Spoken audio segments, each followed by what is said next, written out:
Live from the Las Vegas Strip studio in scintillating Las Vegas, Nevada, I'm Brad Stein, and this is Bettor Center Live. You can watch us 9 a.m. Pacific Standard Time daily, 7 a.m. Pacific Standard Time on the weekends, hosted by the only Louis Diamond. You can watch us on louisdiamond.com. Also, YouTube at Louis Diamond. Today we have two sports handicappers. We're down to Chip, we're down to Ross, but we still have Tony Gulledge and, of course, a Louis bag of diamonds.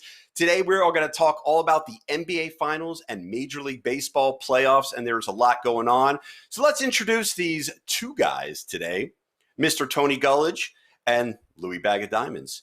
Guys, welcome to the show, and thank you for being here and playing injured. It's always appreciated. Good morning, Brad. Glad to be here. Hey, good morning, Brad. How are you today? I'm just wonderful. I don't know if you guys heard the news, but Bill O'Brien, the Houston Texans head football coach, has been fired. The first head coach of the year already fired. And Louis, I think you talked about this earlier. Maybe it was our football preview show. You mentioned something about Bill O'Brien would be the first head coach. Is that accurate? It might be accurate, but I don't know if Louis Diamond is here right now. He was here. There he is. That's right. Yeah. There you go. All right. So, yeah, heard the news. Absolutely. We gave you the news. Gave it to you in the beginning of the season where I said Bill O'Brien would be the first coach to be fired this NFL season. And it's been a successful run betting against him. Unfortunately, the train ends. Now the question is, do we still bet against the Texans? We'll be looking into that after I take a deeper look into how the situation has changed over the weekend. So, but it was pretty obvious. So now I guess the next question is, who's going to be the next coach to get fired? And I would have to say that would be Adam Gase up in New York. What do you think? Any ideas?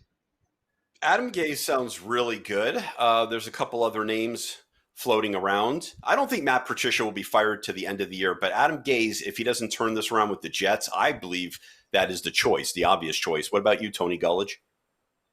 Well, the first thing I will note is not only was Bill O'Brien the coach, he was the GM also, which that might have been part of the problem in and of itself. So the first thing they need to do is go find themselves a GM to run the organization. Yeah, Bill O'Brien was a dumpster fire, one of those guys that a little bit too high on himself.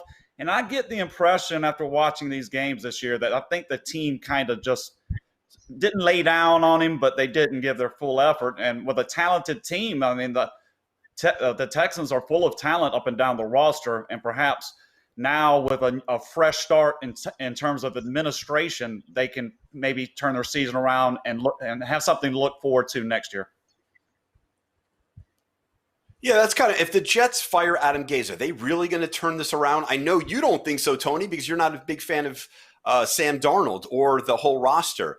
So does that make sense to fire Adam Gase right now or wait to the end of the year? Does anyone have an idea? I think they should probably just eat it. And the way I always feel, making changes during the season is basically just giving up, throwing up the white flag.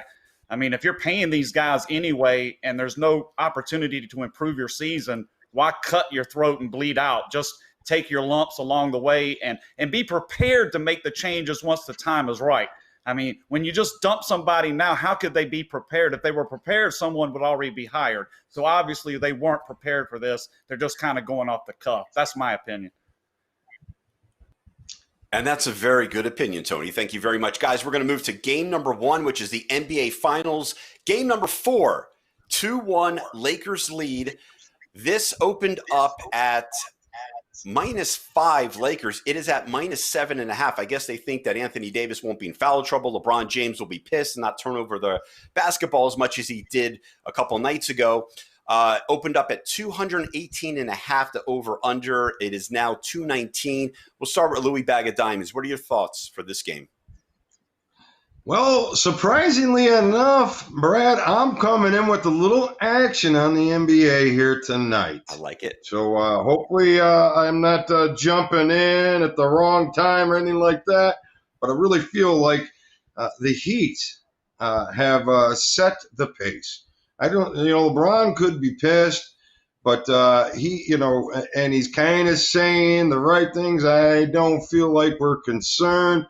They haven't lost back-to-back games in the playoffs. They're saying that, it means nothing. But Miami's got in their face. They got in their face hard. And they did it with injuries. And now Jimmy Butler's coming right out and saying, we're going to win. Okay? He came in, said, we're going to compete. We're not going to lay down. We're going to fight back. And we're going to even this thing up 2-2. So maybe he's selling some confidence. I don't think he's selling overconfidence. I think he just absolutely believes in his team. And I think that they're on a new high. So I'm going to take them points today. I think 7.5 is going to have some value. Absolutely. Tony, this game opened up -5. It is now -7.5. A lot of Lakers money. Where are you putting your dollars? Okay. Lakers have lost 3 games in the playoffs, and after each loss, they have won no less than 5 consecutive games after each loss. I compare it to a jockey on a horse coming down the stretch. You hit it with the whip, and it goes a little faster. I think each loss for the Lakers is a hit with the whip. In the 3 losses, the game immediately following, the Lakers are 2-0-1 against the spread, with the 1 draw coming in Game 4 against Denver, where they missed a free throw that would have covered it. Basically, they've been in position to cover every game after a loss. And I think this is what the Lakers need. They almost need, they get content and they get lazy when the series just get bland. I think this is just going to spur them on. I mean, Miami played great. Lakers had 10 turnovers in the first quarter last game. I don't think that's going to happen again. I think the Lakers are going to play much cleaner, and I think that loss is going to focus them and drive them. Adebayo not being there is going to hurt in the long run. I like the Lakers tonight. I know the general consensus is the Heat are going to – I think it's a lot of hype to me. Like, the ESPN Sports Center they want to create the drama, the network. Everybody wants to create drama to get the eyes on the TV. But I just don't view this. I like the Lakers before the series. I viewed it 5 or 6 games with Adebayo going down. I thought Heat would do good to win 1 game. I was on them, and they won the game. Great. Now the chess move is to go back to the Lakers. That's where I'm going tonight. All right, zigzag, guys, we're in opposite directions. I like that. The zigzagging. Yeah, the zigzag. There's nothing wrong with that. We're going to go to Major League Baseball, the playoffs, game number 2, the Yankees at Tampa Bay. This opened up Yankees make that Tampa -105. It is now -125. Over under 7.5 moved to 8.5. This is interesting. Louis Diamond, why do you think these numbers are moving so much? Well, I think they just saw a couple overs yesterday, and I think maybe a little bit knee-jerk reaction, but we also have a couple pitchers here that don't scream under, and it's a little bit of a different matchup. You got 4 out of 5 overs for Garcia in his last 10 starts, yet to face the Rays, and you got 5 out of 6 overs for Glasnow in his last few starts. So definitely got some over trending there right now. I don't know. It's a tough game. That is a tough game, but I would have to. I honestly, I don't have a solid opinion on the game. I would be looking for this game to be betting under, but you're already late on the steam for the over, and you got over pitching. So I think I'm going to save a bet for the next game. I'll pass on this one. All right, Louis Diamond passes. Tony, are you going to play? Yankees bats blew up last night. The 9th inning, the top of the 9th, I think lasted about an hour, right? I went outside, did some shit in my garage when they hit the grand slam home run, and then come back literally like 20 minutes later. They are still batting. They loaded the bases again. So, the Yankees hitters are really on fire, and it's showing. They went from not being able to advance to now they win the first game against the best record in the league, Tampa Bay. Here's what I've got for this game, and I really love it. I had the Yankees yesterday. I love the fact they won. Now I feel it really sets back up. I love this matchup. Tampa Bay is a perfect 12-0 in the 10-2 in the 12 Glasnow starts. 10 wins, 2 losses in his 12 starts. 5-1 in his 6 starts on the road, and they're a perfect 7-0 in his last 7 starts. If you're looking for a guy to be on the mound for a bounce-back situation, this is the perfect guy. Garcia for the Yankees on the road, 2-2 in his 4 starts, and his ERA is about 5.25. So this guy isn't going to exactly be in a shutdown mode. I noted that he doesn't get a ton of outs, so the Yankees bullpen will have to do a lot of work today. Love this line. Under normal circumstances, I think this would be about a 160 play, but since the Yankees are hot, it's down to $1.25. Mathematically speaking, you're getting everything you want for the odds with Glasnow as the starting pitcher. I like Tampa Bay today. Whoo! Tony! Woo! Yeah. Nice. That was a nice delivery. Like Tampa Bay. That was very nice. Now I'm liking Tampa Bay. That was very nice delivery. Absolutely. To the There point. you go. See, now Louis not going to pass. He's going to play now. You sold him. Good That- job, no, Tony. you make a lot of points. Do I get a commission on that, so? Yeah. Well, I'll send you some more zigzags, so you can zigzag your way through the NBA. All right, gentlemen, game number 3, Major League Baseball. We have Houston at Oakland. This is their game number 2, but our game number 3. This opened up -110 Oakland, -107 now. Over under was 8.5, currently 9. Tony, we'll start with you. You were red hot. You played. What about this game? Yesterday, best bet play was on the Houston Astros. They came through like champs, 8-5 win, +125 on the money line. So I got the win, and I got some juice in my pocket. This matchup, Valdez, Manea. I got a couple notes that both teams have done respectively well with these pitchers on the mound. The last 7 starts for Valdez, the Astros are 5-2. The last 7 starts for Manea, Oakland is 6-1. His ERA, Manea's ERA is about 1.5 points better than Valdez, so you're getting a better pitcher in the situation. I love these bounce backs off the loss with the right pitcher and the right setup. You can't always just fall back on that position, but when you have it set up like this, when I made the play yesterday on Houston, I was kind of in mind looking to this spot to follow up with, and so far so good. I'm going to continue with what I laid out. I'm going to take Oakland in this game today. Do you see what I did this time? I'm giving you the opportunity, Louis Diamond, to piggyback off of what Tony Gulledge just said. Please. Ditto. How's that? No, you know what? Houston is 8-0 as an underdog. Their last 8 playoff games. I've touched none of it. I got none of it. And I'm done. I'm done. Oakland seems to be the play, but I'm done. I'm out. That's it. Tony's on a nice little roll with that, but I'm not going against Houston's playoff record right now. It's done nothing but beat me, so I'm out. Next game. He's out. That would be game number 4, Miami at Atlanta. -180 Atlanta open. It is currently -201, 7.5 over under. Now it is 8. Tony G, what are your thoughts on this game?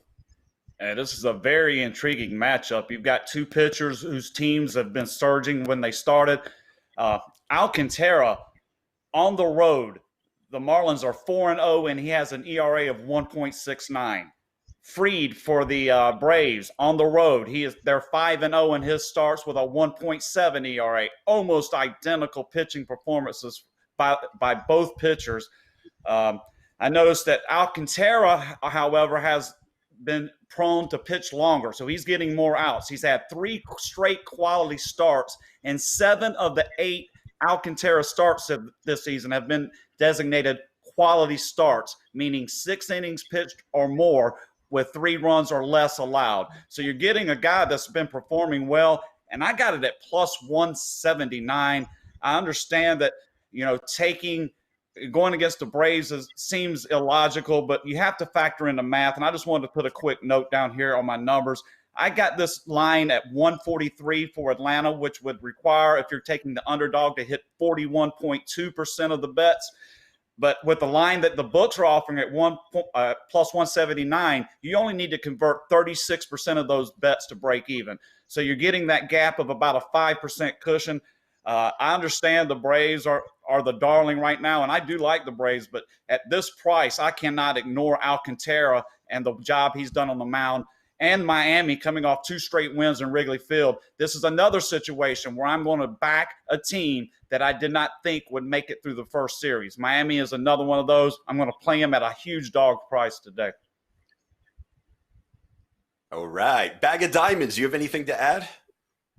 You got a chance to grab a bag of diamonds in that dog today, but you are going against a guy that's won 9 out of his last 10 outings with Max Fried. He's also won 5 out of 6 versus the Marlins, so he hasn't struggled against them. But the Marlins, this is their spot as well with Alcantara, and they're coming off of 2 nice underdog wins. One thing about Atlanta, they're 50-50 ball club on the road. Hot team at home. So I think there's definitely some value in the underdog here with Alcantara.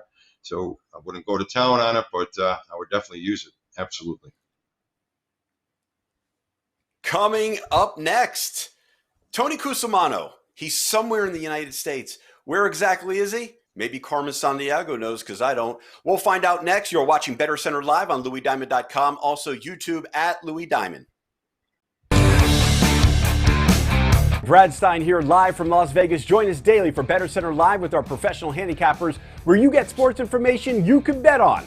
Stop gambling, start winning. Bettor Center Live. Tony Cusimano, looks like you are at Nissan Stadium. That's just a guess, educated guess. Yes. Hey, good. Can't get nothing past that, Brad. And Brad, and everyone at Bettor Center, you're correct. I am back in the volunteer state. As you can see, I've got my volunteer orange on. We'll get to that later. Hey, one quick note, if I could, just to finish up, one quick note about the Marlins, too. They're batting .264 against left-handed pitching. I do kind of like the momentum they have coming into this game, just to add to what Tony G said. Now, here we are. We are in the Music City, Nashville, Tennessee, behind me, home of the Tennessee Titans. And boy, what a mix-up we have here. No more coronavirus positive cases here for the team. Now, I did speak to some people on the administrative side, no coaching staff, but the administrative side of the Tennessee Titans. And here's what we have. We have a makeup game with the Pittsburgh Steelers it was supposed to be played tonight, as we all know. Everyone thought that the coronavirus issues would be over, and that's why I'm here, because we thought we were going to have Tuesday night NFL football, but it never materialized. So Pittsburgh at Tennessee again put a line through it, and PPD it postponed until week 7. Why week 7? Because that's when the Titans have their bye week. But then you're probably thinking, well, how's the Steelers going to play in week 7 and bop and connect the dots? Well, here's what's going to happen. In week 7, Pittsburgh is to play the Ravens. But because the Ravens and the Steelers have a bye week in week 8, Steelers at the Ravens in week 8, Ravens get their bye week in week 7, and this game today, that was supposed to be played today, will be played at this stadium where I am currently in week 7. And I did speak to some administrative staff and everything, and they're saying no new positive testing for some players. But there's one other additional hurdle that has to be cleared now. The Buffalo Bills come to town this Sunday. Okay, there's no line, there's no total, there's no over and under side, anything like that. Why? Because we still don't know what, I guess the medical staff, the NFL, and the Center of Disease Control, we don't know what's going down here for Sunday. Again, they also told me in administrative this could be a Tuesday night or a Monday night game, provided that these 7 players for the Titans end up getting better, or half of them, and so on and so forth. So that's where we stand. It's a whole ball of wax with the replay of this week in week 7, and Pittsburgh and the Ravens switching over to week 8, their normal bye week, and yada, yada, yada. So with that, that's where we stand with that. So we really are only speculating, but yes, I believe the game will be played. Right now has a line of the Bills minus 8.5. I don't know if that's actually bettable, but it's on a bet online, and 8.5. It's a lot of points on the road. Well, I'll take the Titans. I'll tell you what, I'll take the Titans, even though they may come out rusty after. But again, they have a bye week. It was a bye week for them. They're rested. If they don't have all of their key players, maybe that's why, because of the coronavirus. Like I said, there's just a lot of speculation. The game may not even be played. So with that, not much other than speculation, not much to analyze with Buffalo Bills, the 4-0, mind you, Buffalo Bills and they're riding the hot hand too. I actually, if the line wasn't so big, I'd jump on the road chalk on that one. Only one other couple quick notes in the great state of Tennessee as I am here, and I've got my, the Tennessee orange on today. Tennessee, I believe they're 16th or 17th in the nation, depending on what poll you look at. The Volunteers, they're at Georgia this weekend, so that's a big matchup. Knoxville, about 60 miles east of here. Other local news, Vanderbilt, they got spanked. They didn't even cover the spread here against LSU on Saturday. They end up playing a home game here against the Gamecocks. Not much hype there. Aside from all that, Brad and Lou and company and all the eye candy back there, Chip and Tony, I'm going to throw it back to you guys. I really, I think I've what would be the terminology? I've exhausted this subject with the Tennessee Titans. We don't even know if there's going to be a game this week, but the game of Pittsburgh and Tennessee will be replayed in Week 7 at this stadium. That we know. You talk about a pandemic. The NFL is going to be in a pandemic if this Buffalo game doesn't get played, because then what do they do? The administrative staff told me there might be a Week 18 in the NFL where the Bills and the Titans would then play the 18th week after the final game of the season, and then the playoffs would be delayed a week. So if playoff implications are looks like they're going to play though. Buffalo. It looks like I would think they'll probably get this in on Monday. We'll probably get a twofer again like we did last night with a double play on Monday night. So with all of that, from the Music City, I salute everyone back there and get well, Mr. President. We know he's home already at the White House. Get well, First Lady and Mr. President. Take it away, crew. Back to you from the volunteer state. Brad, go ahead. Take it away. Cusimano, it's always a pleasure. Thank you very much. That's Tony Cusimano, the man on the street. Bettor Center Live, LouisDiamond.com. Also YouTube at Louis Diamond. Gentlemen, we're moving to game number 5. We're still in the Major League Baseball divisional rounds. This is the San Diego Padres. The Padres, baby, in the playoffs. It looks like Clevinger is on the mound against the Dodgers and Buehler. This game opened up minus 152 LA Dodgers. It is now minus 161. Over under 8. Now it's 8.5. Louis, bag of diamonds. Buehler, anyone? It's really hard to think that the Dodgers are going to fall here because they got a long history. This isn't a team that they have just, first time that they've ever played. They've last 65 meetings. The Dodgers, 46-19, and that's at home, but 36-15 the last 51 meetings. So it's tough to not think the Dodgers are going to win. I think you got a tough series, but I don't think the Padres are scared this year. They got some bats. I wouldn't be too afraid to roll with Padres in this series a little bit, but I don't think Buehler's the guy that you want to mess with. This time here, he's 8 out of his last. He's won 8 out of his last 10 is 8 out of his last 10 games. So he's kind of a hot pitcher, and I don't think this is the spot for with Clevinger on the mound against Buehler. I think Buehler would probably take this one, but I still wouldn't be afraid to look at some Padre action here, and probably a little lean on the under, but I don't see it's a toss up there. Tony G, a little Padre action, maybe. Honestly, just before we came on there, we're discussing the starting pitcher overnight as I was doing my mad scientist handicapping brew to determine what I feel is a fair line for these games. I'm not able to make those calculations without a certain starting pitcher to work off of. So at this point, I haven't been able to really give this game its due diligence. So I'm going to withhold. I'll just note, yesterday I went 3-1 on the show, hit both baseball plays. We just want to keep that momentum going. I think we crushed it on the show Sunday. We did well yesterday. Let's just try to bang out these winners that we know for sure today and keep this momentum rolling forward.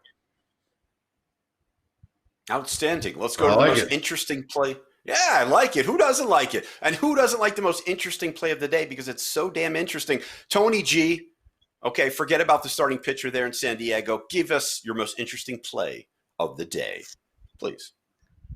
It's going to definitely be the Lakers here. I'm one of these guys that likes to read tea leaves. I like to kind of watch the ebb and flow to predict ahead. Most people, the gamblers, what they get confused with is basing what they expect to see on what they just saw. And in sports gambling, that's a loser's mentality. You have to be able to project forward and predict outcomes. For me, this just looks like I had Miami last game, and when they won straight up, I got a little giddy because I knew that would set up perfectly to come back and play the Lakers today. And for me, that is the most interesting play, the LA Lakers minus the 7.5. Ooh, you heard that in the back row, but look, it didn't mess you up. Look how you're in deep concentration. I love it, Tony G. Yes, it came at the end of your rant, but still, no sliders don't bother you, curves don't bother you. But how can we get in touch with you if we want to find out more great picks information? The easiest way to get a hold of me is to go visit thegreatwhitecapper.com. There's a contact form. Just put your email. You can go view me on Facebook, on Twitter. I got a Great White Capper Facebook group, but on Twitter, I'm Tony Gulledge. On Facebook, I'm Tony Gulledge. There's no fake profiles. I'm easy to find. If you need to get a hold of me, I'll be glad to answer your questions, talk to you about what I do as a service, how I try to make people better gamblers in addition to giving them winning information. I try to educate people to raise them up from an average Joe to an actual predator in the ocean of sports gambling. Thank you, bro. Predator. Oh, wow. You're very, very welcome. All right, Louis Diamond the first. Can you top this? What is your most interesting play of the day? Well, I'm certainly not Louis Diamond the first. I'm really not even Louis Diamond. It's not my real name. And I'm not the one and only Louis Diamond. There's been you are in the show. Quite a few of Louis Diamonds out there. And the most interesting Louis Diamond that you'll ever encounter would be the Leatherneck Marine Louis Diamond. I encourage you to learn about this Marine who saved many soldiers.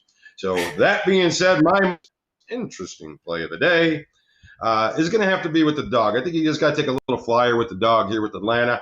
Don't think it's a big play, but I think it's something you're going to want to take a little flyer here, not with Atlanta, with Miami. Grab the Marlins, getting a nice plus $1.80 here today, or even take them on the run line and get yourself a little insurance. So that'll be my most interesting play of the day. And feel free to stop by louisdiamond.com, learn a little bit more about my history and how we can do some long-term marathon running here in the sports gambling world. Thank you, Brad. You're so welcome. I actually like the Louis Diamond that sings Sweet Caroline. Great song. Yeah, well, that's good stuff. So, I get a lot of people, Louis Diamond Phillips, and I'm like, well, 2 out of 3 ain't bad. We're gambling, right? Close enough. All right, guys. Well, we're out of time. We'll see you next time on Bettor Center Live for more up-to-date information and fantastic picks from our fantastic team, Louis Diamond, Chip, Dell, Ross, and Tony. And, of course, special thanks to Eugene, our technical director and producer. We'll see you all tomorrow, 9 a.m. Pacific Standard Time on louisdiamond.com. Also, YouTube at Louis Diamond. Guys, if you don't play, you won't win. Next time, I'm Brad. Have a wonderful day.